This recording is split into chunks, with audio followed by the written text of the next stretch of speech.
In the long reign of a single queen, Britain changed the world and was itself utterly transformed. Queen Victoria came to the throne in 1837. By the time she died in 1901, we had made the modern world. It was a time of brilliant engineering, pioneering innovation, all of it driven by fearless men and women who dreamt big and shaped the country we live in today. Fast and effective new transport systems shrank the world. You travel further, faster. The railways compress space and time.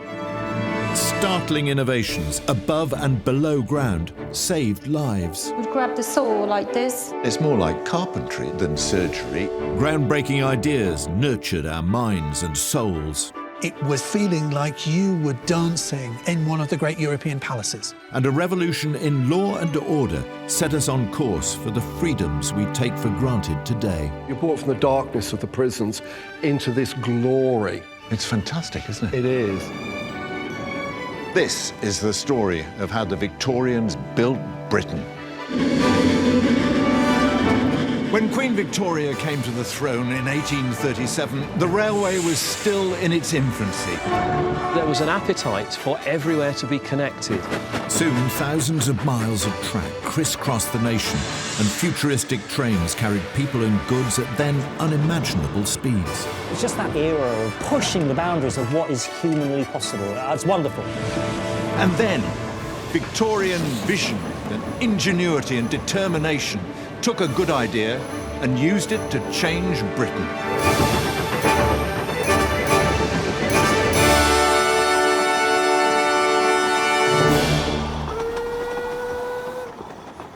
At the start of Queen Victoria's reign, there were only a handful of short railway lines, but that year marked the start of what amounted to railway mania, an explosion of railway construction up and down the country.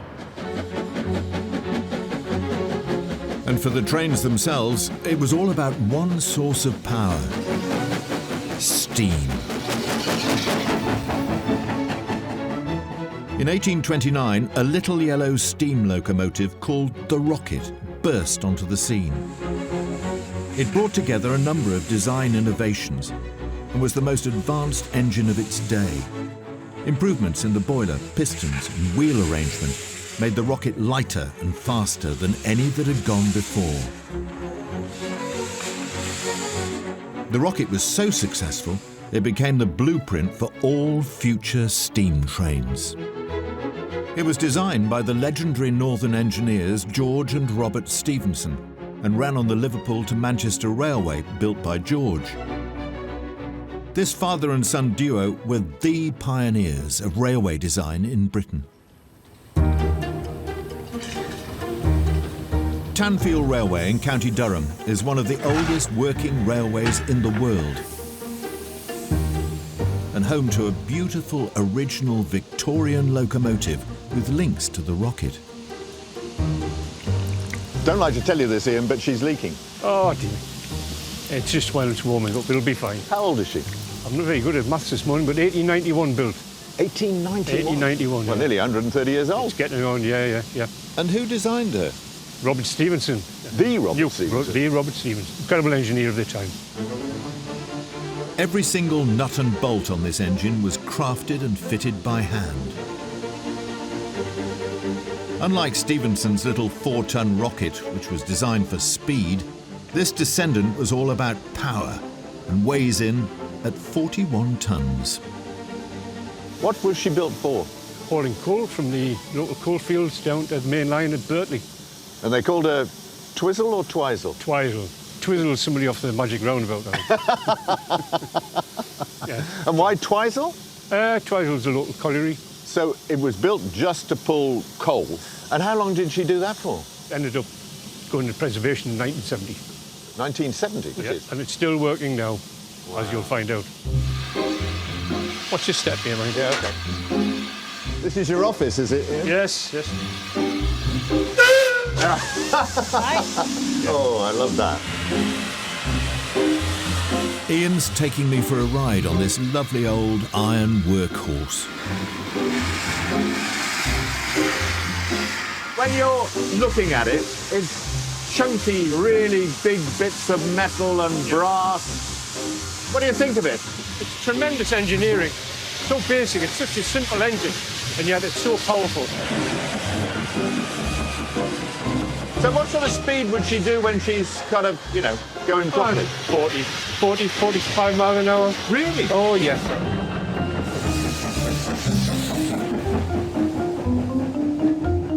The early railway lines, like this one at Tanfield, were local, just from A to B. There was no sense of a unified national network. But it all took off amazingly quickly. Everybody wanted to invest in the railways, and soon private lines were opening up all over the country. I've travelled one stop down the Tanfield Railway to find out how this small colliery line became part of the modern railway network.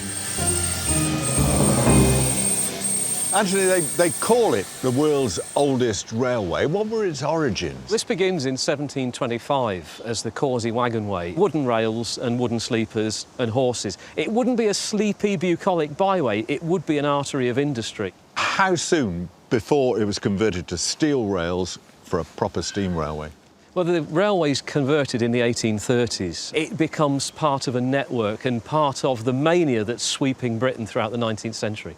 Is there any single figure that stands out in this great expansion of the railway? If you're talking about railways, we have to talk about George Hudson of York, the railway king, as he became styled through the 1840s. And Hudson really came from nowhere. He's got no great background as such, but 1827 he is left £30,000 by his great uncle. Now, £30,000 in 1827 is about £3.5 million in today's money, and he buys his way into the establishment, as it were. And amongst the things he bought was this railway. Yeah. After successfully investing in the railway linking London to York, Hudson decided to push further north and build a line from London to Gateshead. To do this, he bought up this stretch of railway, transforming it into a major rail link. But the ambitious Hudson had only just got started and poured even more money into the creation of new lines across the north. How ruthless was he, and how quickly did he come to control a big section of the railways? By 1846, Hudson has control of over 1,000 miles of railway track. And what did that represent in terms of the totality? It's about a quarter of the network. He owned or controlled a quarter of the network? Absolutely. In the year 1846 alone, 272 applications were put forward for new railway lines in Britain. As rail shares rocketed, vast fortunes were made and celebrities created. Hudson had gone from being a nobody to having audiences with the Queen. But behind his meteoric rise was a darker story. He had his own money, but even so, how could he have afforded this? It's where a little bit of sharp practice came in, and this was the beginning of Hudson's downfall, really. He was found that he was falsifying accounts, he was selling land that wasn't his to sell. So, was Hudson a crook? Yes. So what happened to him? He spends a bit of time in debtor's prison, but friends rally round and bail him out. But you know, he dies a broken man in 1871 and his reputation in tatters. What does the rise and fall of George Hudson and the whole railway mania that you've described, what does that tell us about the Victorians? What the railway mania tells us is there was an appetite for everywhere to be connected. It's unifying the country in a way that nothing else can do. And the incredible thing is that the railway age really starts in the northeast here. Something that had started as a means to move freight in the industrial northeast had now spread across the nation as the Victorian demand for high-speed travel boomed. It all happened in the most enormous rush. At the start of 1837, there were just 400 miles of railways. By 1840, just 3 years later, that had tripled, almost quadrupled, 1,500 miles of railways, connecting up cities like London, Birmingham, Liverpool. But as railway lines began to link up, a problem soon emerged which caused a railway war that pitted north against south and drove the two biggest railway engineers of the age to go head-to-head.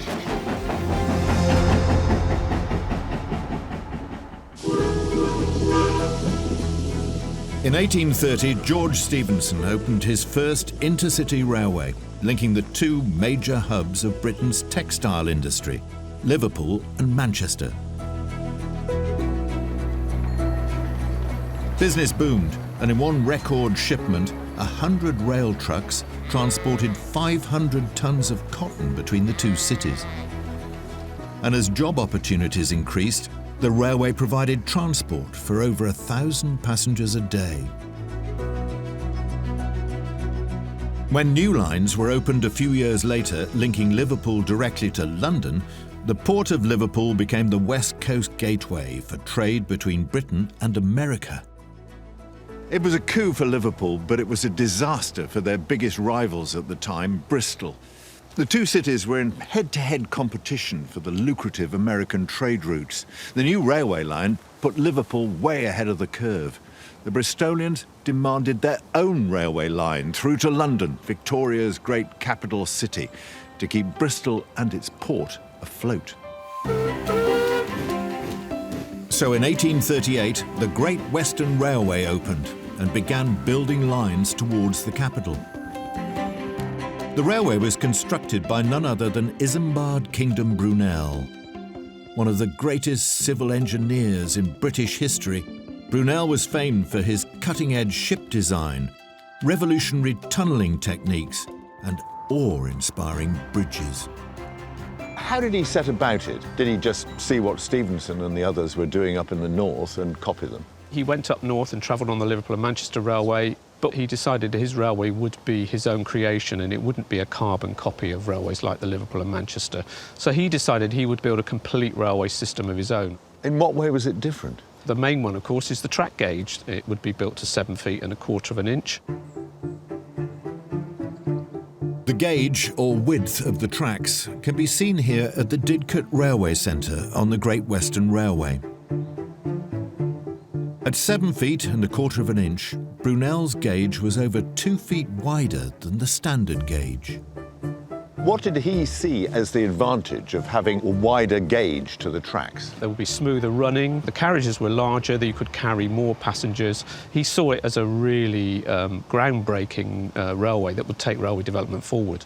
And did it turn out that way? Was the Great Western Railway quicker, more comfortable than the others? Initially, yes, it was, and it had a reputation for being a rather stately way of travelling. But, of course, they had the very knotty problem of what were called breaks of gauge, where the two types of railways met. One station where the two types of gauges clashed was Gloucester. Here, even the Queen was forced to get off one gauge train onto another to continue her journey. So you had Brunel's Great Western Railway running on these wide tracks. You had all the rest in the north on narrower tracks. How was this resolved? What became known as the Gauge War in the mid-1840s was only really addressed by a Royal Commission in 1845. They took evidence from all the engineers of the time, including Brunel and Stephenson, to get an idea of what should be the track gauge for the whole of the United Kingdom. Did the Commission come to any conclusions about which was better? Ultimately, the Commission had to look at it from a practical point of view. By the time the Gauge Commission reported, there were about 1,900 miles of what we call standard gauge, 4 foot 8.5, and only 274 miles of broad gauge at that point. So Brunel's idea, and Brunel himself, I suppose, lost out. It did, but of course Brunel was unrepentant when he was asked, if you were going to build it now, what would you do? And he said, I might be being accused of being reckless, but I'd build it even wider. Standard gauge was rolled out across the country. Because of his reputation, Brunel was allowed to keep broad gauge on his Great Western Railway. But a third rail was included to allow narrow gauge trains also to travel on it. And on his broad gauge, Brunel went on to build a class of locomotive that would become the fastest engine in the world. Tim, why was it called the Iron Duke? Well, it was named after the Iron Duke himself, who was the Duke of Wellington.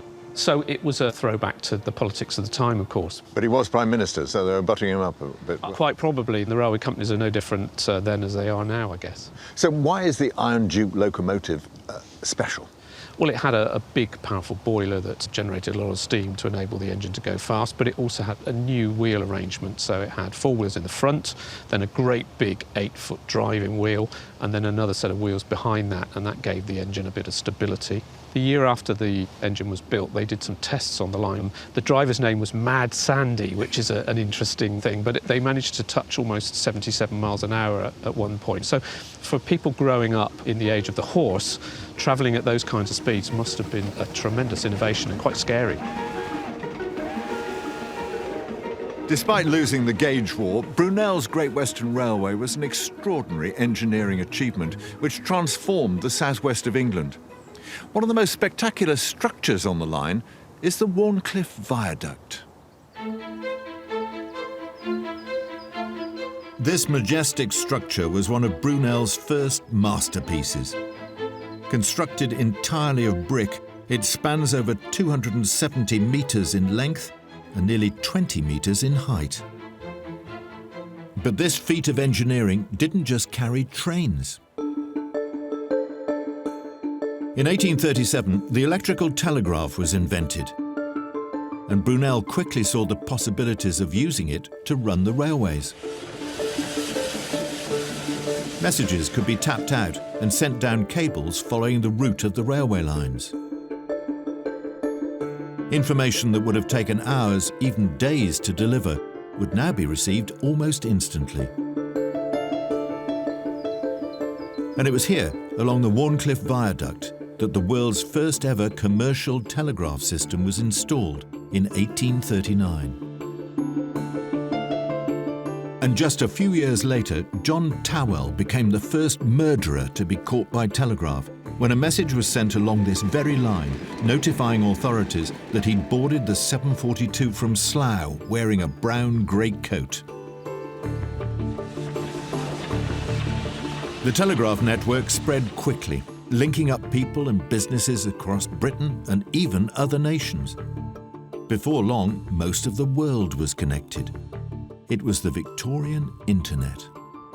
Between them, the telegraph system and the Great Western Railway changed the very nature of time. Before then, there was no such thing as standard time across Britain. Each town set their own, mainly on the basis of where the sun was, which meant that everywhere west of London was behind Greenwich Mean Time.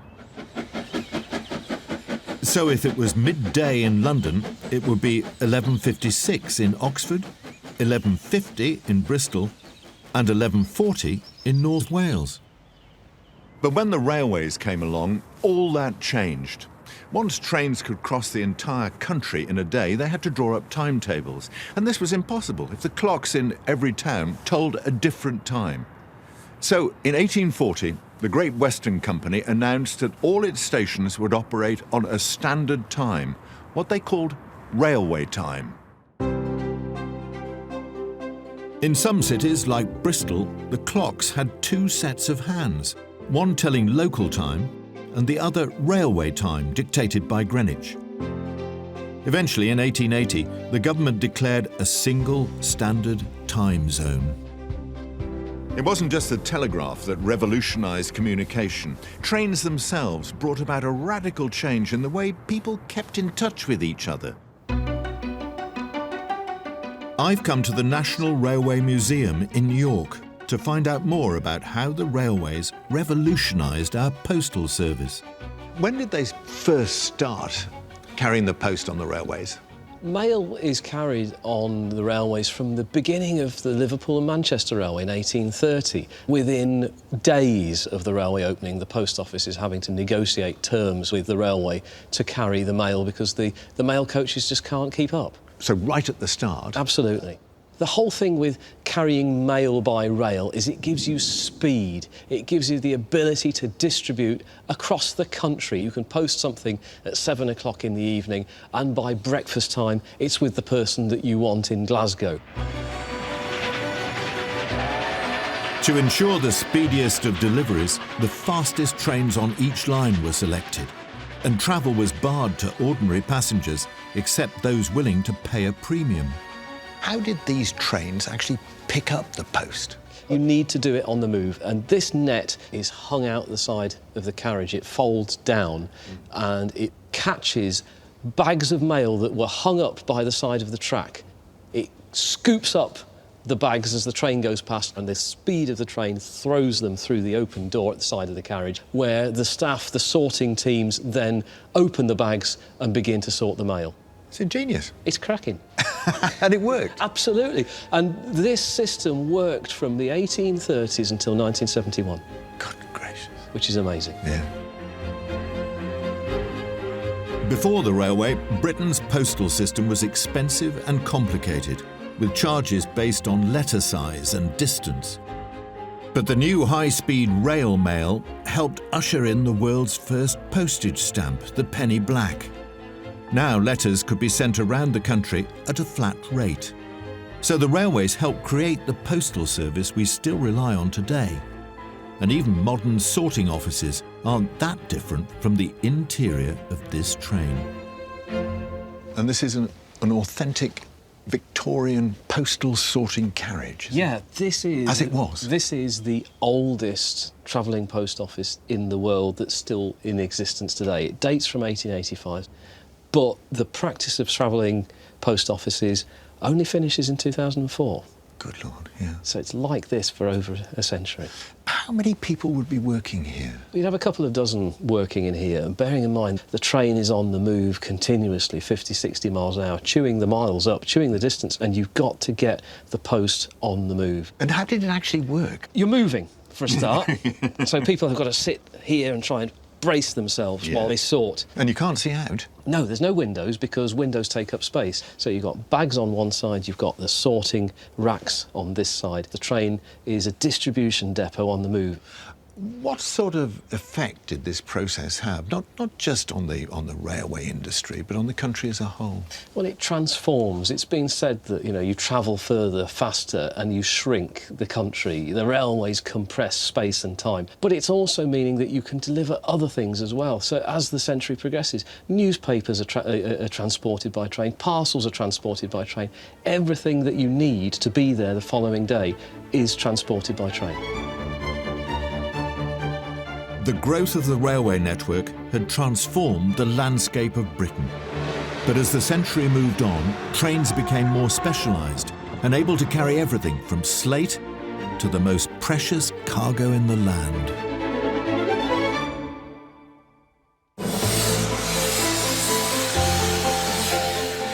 The railways had connected up Britain, offering new opportunities for trade and travel, and advancing new technology that kept us all in touch. Railway mania had swept the nation, and everyone was on board, from the Liverpool dock worker to the highest person in the land. When she was just 23 years old, Queen Victoria became the first British monarch to travel by rail, sparking a love affair with trains that would last a lifetime.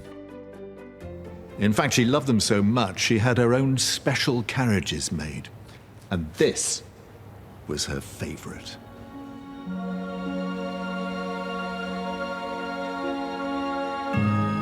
In 1869, Queen Victoria hired the best coach builders and craftsmen in the land to build this.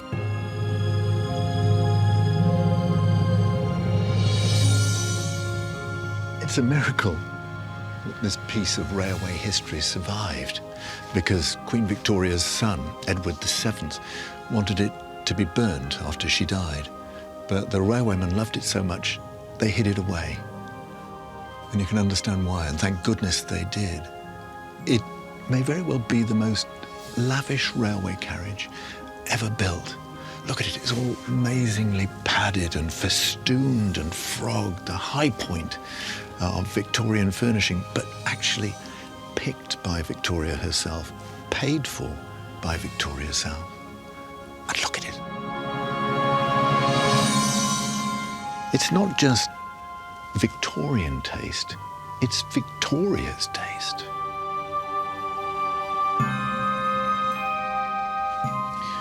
This is the cosy royal bedroom on wheels.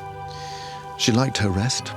In fact, she insisted that the train should go no more than 30 miles an hour, otherwise it'd be uncomfortable for her.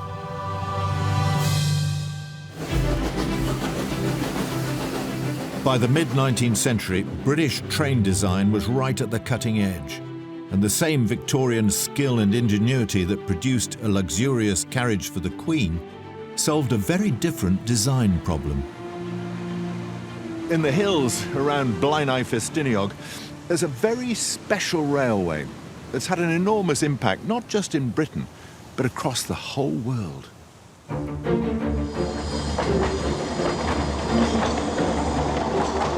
This remote corner of Wales produces some of the best slate in the world, used on buildings in New York, Melbourne, and even the Houses of Parliament. But getting the slate out of the quarry to satisfy demand presented a new challenge for the Victorian engineer. Andrew, how did the Festiniog Railway come about? The railway started here as a horse tramway in the 1830s. Loaded trucks roll down the hill, horses pull the empty trucks back up. Then in the 1860s, we got the first steam engines, and that meant you could take more empty trucks up and thus get more traffic. But by the late 1860s, you just couldn't get enough trucks up, so you needed to be able to have a more powerful engine. But the quarry was so inaccessible, the trains would have to contend with narrow tunnels and very sharp bends. If you want to make a bigger engine, the classic way to do it is to make it longer, give it more wheels. But if you do that, you end up with a long, rigid wheelbase that won't go around tight corners. So the other approach is to take a four-wheeled engine and just make it bigger, at which point it gets fatter and taller, and then it won't fit through the tunnels. A whole new approach to engine design was required. And luckily, engineer Robert Fairlie had an ingenious solution in mind. He came up with a long, thin engine that could navigate sharp bends because the framework the wheels were attached to swiveled under the body of the train. Having the idea of why don't we make it bendy is just so off the wall that it was an astounding breakthrough by Fairlie to think, what else can I do other than just making it bigger to make the locomotive do what I want it to? The double Fairlie, as it became known, had another unique quality. It was double-ended, so the driver had a clear view driving in or out of the quarry. Fairlie's design proved so successful, it quickly gained attention far beyond Wales, with buyers from as far afield as India and the United States. And his innovative swivelling mechanism is still used on many trains today. What impresses you most about this lovely little engine? I think in terms of Victorian railway engineering design, it's the fact that they just went for it. I've got a problem, I will find a solution. I will build it. And then I will tell everybody in the world about it. It was the way Victorians approach problems in this life and the next. Waterloo Station, grandest of entrances to what is the UK's busiest and by some measures biggest railway station. But behind that magnificent facade, there's a dark Victorian secret. In 1854, a new line opened at Waterloo, but this was no ordinary commuter line. This railway was for London's dead. This is the entrance to the original Necropolis railway station. The coffins would be brought in here, taken through, loaded onto the trains, followed by all the mourners. Then they'd set out on their journey to their final resting place, 30 miles outside London. When it opened, Brookwood Cemetery in Surrey was the largest burial ground in the world and the final stop on the Necropolis Railway. So this was actually the very platform? Yeah, so we're standing right now on the cemetery platform. So how did this all come about? Well, between the start of the 19th century and the 1850s, London's population was growing massively. What this does is put immense pressure on the cemetery space in and around London. And there is huge concern about the health implications. So there was a real pressing need to solve this. The solution was the Necropolis Railway, which carried up to 2,000 bodies and countless mourners every year. So how did it work? They would wait in a waiting room at Necropolis's station in Waterloo. And this was a station that was divided by class, so you have first, second and third, but also you'd have them separated by denomination. Even in, shall we say, hearse vans, there was separate sections for Anglican and nonconformists and by class. So they were very... Even the coffins were segregated into first, second, third and... Yeah, the train would come out here where the burial would take place. The Necropolis Railway was forced to close in 1941 after the line and the London terminal were bombed during the Second World War. What does this still vast cemetery, with its own railway service, tell us about the ambition of Victorians? Well, they had grand ideas. They had a vision for how things should be, and it's how Victorians thought. Let's do it big, let's do it good, let's do it powerfully.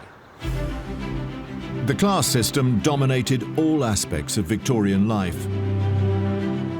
When train travel first became popular in the 1830s, the fares were too costly for most people. And on the few trains that did accommodate working-class passengers, they were forced to travel in open, wagon-style carriages. But in 1844, an act was passed ordering all rail companies to provide at least one service a day with third-class fares. People realised they could afford to take the train to destinations around Britain just for leisure. The train companies were soon offering Monday morning tickets from the coast back to London. It was the first time that people were able to enjoy what became known as the weekend. And where better to spend your weekend than at the seaside? With the birth of the railway and fast, cheap travel, Victorian holidaymakers flocked to seaside towns such as Blackpool, Aberystwyth and Brighton. And it was here in 1883 that inventor Magnus Vogt drove the train revolution into the modern age by building Britain's first electric railway. Powered by a hidden generator, the train carried excited tourists along the Brighton seafront at a stately speed of 6 miles an hour. I think we have to remember how new this technology was. I mean, it's always fun, isn't it, to travel on the seafront? So to travel in something so revolutionary, I mean, normally if you're travelling on rails, everyone is used to steam and sound and noise, and this is a relatively quiet experience, and where's the power coming from? The line was an instant hit with Brighton's holidaymakers. But this little novelty train had a far bigger impact than just pleasing tourists. Vogt's technology was well ahead of its time. It was taken up in the early 1900s when Britain started electrifying its national railway, and it's still used today. His electric railway was so successful that Magnus Vogt looked to extend the line from Brighton across to neighbouring Rottingdean. But the steep cliff faces between the two towns made this dream seemingly impossible. Undeterred, the visionary Vogt decided if his line couldn't run over land, it would simply have to run through the sea.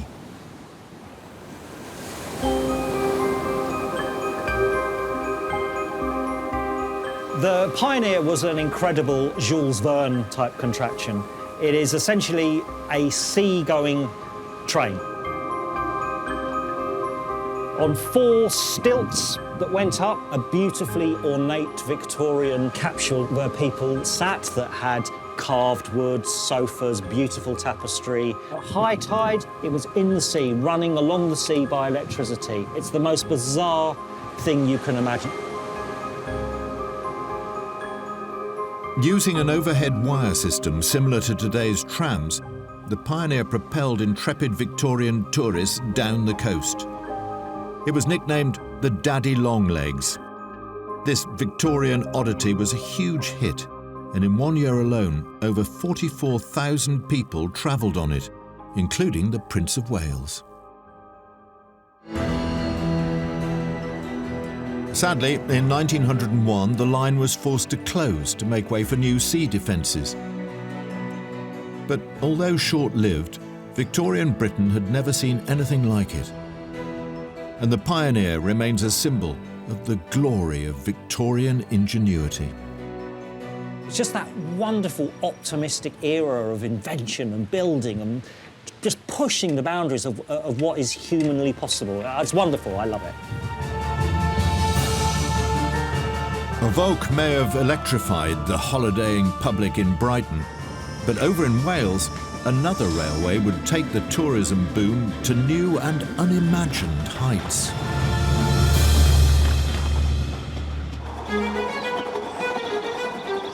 Thanks to the railways, the Victorians had connected the whole country. They triumphed over vast distances, time, and even death. But there was one final, seemingly impossible challenge. In the small Welsh village of Llanberis, Victorian engineers took on the tallest mountain in England and Wales, Mount Snowdon. This little steam engine is going to propel me over 1,000 metres up to the summit. Joining me for the ride is the railway's resident expert, John Taylor. John, how far are we going? Do we actually get to the summit? Well, that's the plan, weather permitting, so it'll be 4 3/4 miles to the summit. You can certainly hear and feel the engine really working. Yes, absolutely. I mean, these engines work probably harder than any other steam engines that still run in the UK. Before you had the railway, I mean, presumably some people, a few people, used to go to the summit. What people used to do in general is they would hire a guide, or sometimes a guide and a pony, and go up the mountain that way. So, who came up with the idea of a railway, and how did that idea get adopted? Well, it was quite contentious. The whole area, including the mountain, it was owned by a character called Ashton Smith. And he was quite resistant to the idea of snorting steam engines despoiling the landscape. It was largely, I believe, pressure from his tenants, which actually convinced him and won him over. The people who lived in the small town of Llanberis at the foot of Mount Snowdon could see the potential of cashing in on the new tourism boom. After persuading the landowner, construction began in 1894 on the Snowdon Mountain Railway. Building any railway is a big job, but building a railway that goes like that must be really hard. Well, it was, but much of it was cut through with pick and shovel. There was some blasting necessary on the upper sections of the line, and you've got to remember that guys in this area are very experienced at quarrying, so they were used to handling explosives and cutting their way through impenetrable rock. And how hard did they work? They work every day? Yeah, they did, but it's not so much just the physical work. You've got to factor in also the weather conditions. Weather can change on the mountain within a matter of minutes. It can be lovely and sunny like it is now. 5 minutes' time, it can be blowing a gale and hammering it down with rain. But they had to carry on. The actual track itself was laid in just 72 days. Good Lord. So, they're remarkably quick. On Easter Sunday, 1896, the great and the good of the land flocked to Llanberis to witness the opening of Britain's highest ever railway. So what happened when the railway finally was open that Easter? Massive publicity. Unfortunately, the publicity that was generated was entirely of the wrong sort. Locomotive number 1, Ladas, pushed 2 carriages to the summit. And on the return, the locomotive ran out of control, left the track entirely, flew over the top of the footpath and plunged down the mountainside. But because the locomotive and the carriage aren't coupled together, the carriages remained on the line and were brought to a stop by the guard. The locomotive crew jumped off. They had no choice but to let it go. They leapt? They leapt off the locomotive and they were completely unharmed. Unfortunately, one passenger who was travelling on the train struck his leg and the fellow was brought down to Llanberis and his leg was amputated. But unfortunately, he'd lost so much blood that he died the same day. Oh, my goodness. And that's the only fatality that's ever occurred on the Snowdon Mountain Railway. Because of the extremely steep incline, the train is held to the mountainside by a cog that locks into teeth on the track. It was this system that had failed, and so a new safety mechanism was devised that would prevent this from ever happening again. A year later, the line reopened, and the train ride was such a unique prospect, the crowds soon came back. It became massively popular very quickly, and Llanberis started benefiting from having the railway there. So guest houses, hotels, cafes all started booming, and it really opened up this part of North Wales. What does this railway represent? I suppose it really represents a sort of a triumph of engineering over the natural landscape. I mean, to actually cut a railway line up England and Wales's highest mountain, it's quite an achievement really, isn't it, when you consider it was done largely with pick and shovel. The wind is something, isn't it? Yeah. The journey to the top takes an hour, and it's as spectacular and awe-inspiring today as it must have been nearly 120 years ago. Goodness, it's windy up here, but you can see why the Victorians braved that blustery journey. For most, travel had only just become a possibility. Now it was a passion. They probably wouldn't have seen a sight like this on anything other than a painting. On a clear day, you can see Ireland 75 miles away.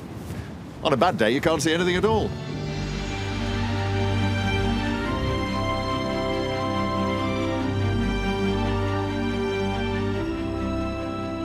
Up mountains, across seas, whether moving huge numbers of people, transporting the lifeblood of industry, or taking the dead to their final resting place.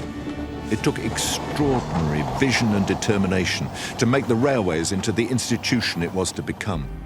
With their railway revolution, the Victorians pushed at the boundaries of possibility, creating the engines and the infrastructure that was to change the course of British history.